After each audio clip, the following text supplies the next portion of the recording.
And God has subsequently, for her faithfulness, blessed her. She has received a gift from God. I will ask her now to share her testimony with us all. This is for God's honor and for God's glory. Sister Sylvia Joseph.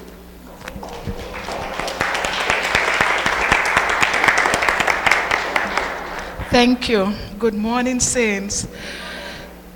Pastor Joy, Pastor Sidafel, and the elders, I just thank you for this opportunity to stand and let the folks know what a wonderful God we serve, who's able to do anything. Let me tell you, if he can do it for me, he can do it for you. 11 years ago, I stood here and I told you about my experience in trying to buy a house.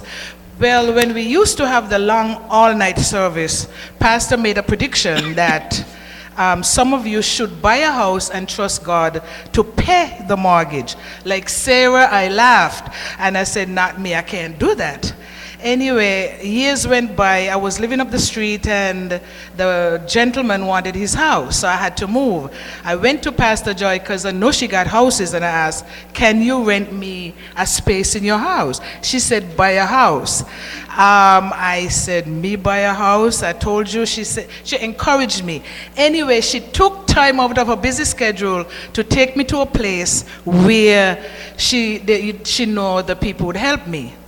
Make a long story short, they went to check my credit. Credit came out, I was dead. And because the real estate agent knew her, he worked on it until I became alive again, according to my credit.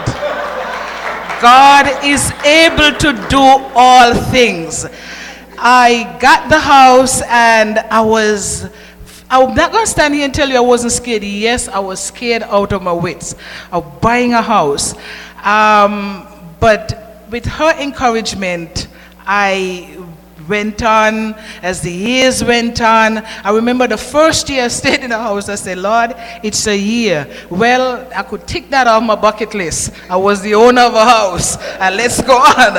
Anyway, 3.5 years ago, my dad died in England, and he left instructions. See, Pastor always say, when you die, do not leave no instructions about anybody to pay your bills. He did.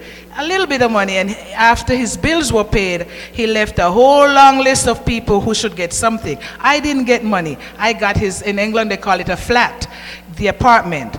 So I could keep it or I could sell it. I have a mortgage here. I decided I'm going to sell it. But as the law in England goes, I couldn't get the money until the will was settled.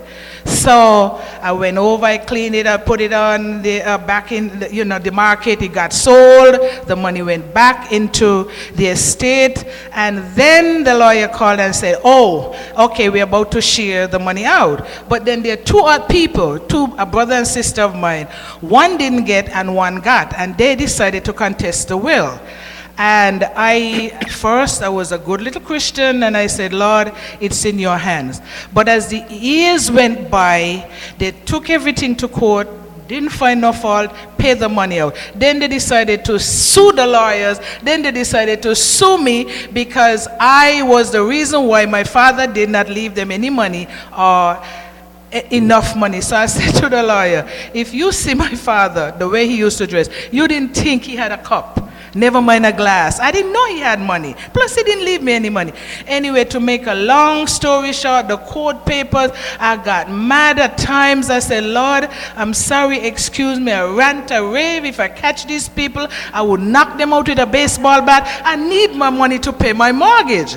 Never came. Anyway, the money, it went on and it went on and it went on. Finally, the court said, yes, you can pay the money out. Nobody can contest it. Nobody can sue. And I thought, but at this time, I don't even have an English pound enough to buy a loaf of American bread because they kept digging in the money and kept digging in the money. Anyway, she called and she said, well, somebody didn't get the money. I can't give you your money. But God is able. The money came and it was enough to pay pay my mortgage. So 13 years, 1 month after, thanks be to Pastor Joy and her faith in God, told me to buy a house, I am now mortgage free. I've owned my house. And I give God all thanks. I give God all praise. I give God all. Folks, I'm not bragging. The only person I have to brag about is Him. Jesus Christ and Him crucified, who is able to do all things. I don't have here, not even my teeth belong to me, but God is able and He can do all things. Pastor said in Sunday school a couple of Sundays ago, you cannot be anything in God's kingdom unless you obey Him. You obey God, trust Him, trust Him, trust Him. If He can do it for little old Sylvia, He can do it for you. Give God praise. Pastor Joy, thank you. Pastor, thank you, thank you, thank you. God bless.